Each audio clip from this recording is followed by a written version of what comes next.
Sa ibang balita naman, hindi dapat mabahala ang Pilipinas sa pahayag ng China na tayo ang ilegal na umaagaw sa mga teritoryo sa West Philippine Sea. Ayon kay Foreign Affairs spokesperson Charles Jose, posibleng isa lamang ito sa paraan ng China para makaiwas sa kritisismo nga natatanggap dahil sa malawakang reclamation sa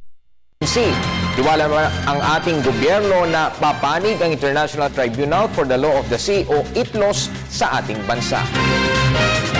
Mostly it was in reference to the claims being made by China that we're the ones violating the DOC, and I don't know, I can't remember the other thing, but that was in response to the claims being made by China.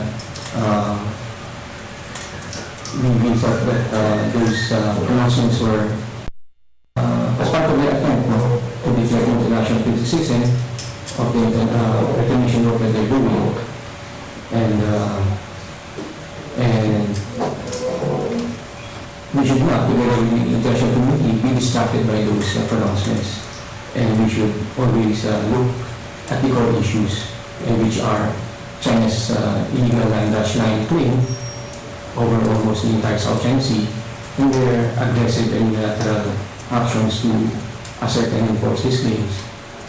including, most especially the reclamation work that they're doing, which is causing massive and irreparable